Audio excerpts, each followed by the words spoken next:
রাতে ভাত খেয়ে ঘুমিয়েছিল মেয়েটা। পাশের রুমে বাবা মাও ছিল। তারপর মধ্যরাতের দিকে বাবা মা জান্নাতে জান্নাতে বলে মেয়েটাকে ডেকে তুলে ঘুম থেকে তুলে বলে, একটু বাইরে চল, বের হব। মেয়েটা ঘুম ঘুম চোখে অবাক হয়। এত রাতে কোথায় যাবে জিজ্ঞেস করতে থাকে। বাবা মা কোনো প্রকার উত্তর না দিয়েই বাইরে যাওয়ার জন্য জোর করতে থাকে। যেহেতু বাবা মা বলছে তাই মেয়েটা আর না করে না। চোখে ঘুম আর কৌতূহল নিয়েই বের হয় তাদের সাথে। কিছু দূর যাওয়ার পরেই মেয়েটা লক্ষ্য করে তার চাচি শাহিনা বেগমও তাদের সাথে যাচ্ছেন।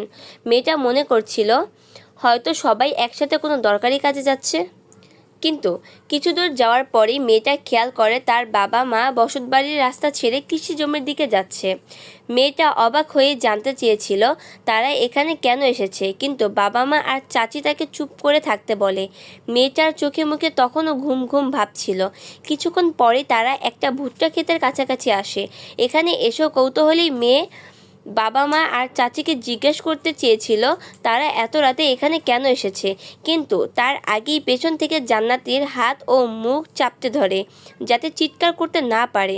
তারপর মাথায় এবং শরীরে রড দিয়ে জোরে আঘাত করে।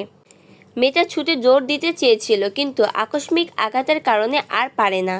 তারপর বাবা মা এবং চাচি শাহিনা বেগম মিলে ধারালো দা দিয়ে কোপাতে থাকে মেয়েটাকে। মেয়েটা তখন অনেকটাই নিস্তেজ, তীব্র যন্ত্রণায় কোংড়াচ্ছিল শুধু। তিনজন মিলে অনবরত কোপাতে থাকে মেয়েটাকে। চারিদিকে রক্ত ছড়িয়ে পড়ে। অতঃপর সেখানে মেয়েটা মারা যায়। পূর্ব পরিকল্পনায় অংশ হিসেবে বাবা মা এবং চাচি মিলে মেয়েটাকে মেরে ওই ভুট্টা খেতেই রেখে চলে আসে। এই ঘটনা শনিবারের। পরদিন সকালে স্থানীয় কৃষকেরা যখন জমিতে কাজ করতে যায় তখন সেখানে জান্নাতের লাশ দেখতে পায়। লাশ দেখতে পেয়ে খোঁজ দেয় বাবা মাকে। তারা এসে কতক্ষণ কান্নাকাটির নাটক করে যাতে কেউ বুঝতে না পারে। অতঃপর মেয়েটার চাচা এবং বাবা মা মিলে প্রতিবেশী 27 জনের নামে মামলা করে। অতঃপর পুলিশ তৎক্ষণাৎ সেই প্রতিবেশীর আটক করে জিজ্ঞাসাবাদ শুরু করে, কিন্তু পুলিশ কিছুতেই সুরাহা করতে পারছিল না। সবাই অস্বীকার করছিল। পুলিশ আরও জোর দিয়ে জিজ্ঞাসাবাদ করে, কিন্তু কাজ হয় না। এর 2 দিন পর পুলিশ লাশের ময়নাতদন্ত করে কিছু ক্লু পায়। সেই ক্লু ধরে পুলিশ মেয়েটার বাবা মা এবং চাচা চাচিকে জিজ্ঞাসাবাদ করার জন্য থানায় নিয়ে আসে। তারা থানায় এসেই ওই প্রতিবেশীদের বিরুদ্ধে সাক্ষ্য দিতে থাকে এবং তাদেরকে ফাঁসি দিতে বলে। বাবা মা বরাবর বলতে থাকে আমার মেয়েটাকে ওই প্রতিবেশীরাই মিলে মেরেছে, কিন্তু পুলিশ সেই কথায় পাত্তা না দিয়ে তাদের স্বাভাবিক ইনভেস্টিগেশন চালিয়ে যেতে শুরু করে।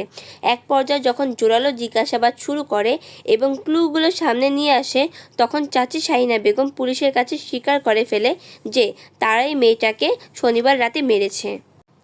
বাবা মা তখনও স্বীকার করেনি, কিন্তু চাচি শাহিনা বেগম স্বীকারোক্তির পর বাবা মাও বুঝে যায় যে বাঁচার আর কোনো পথ নেই।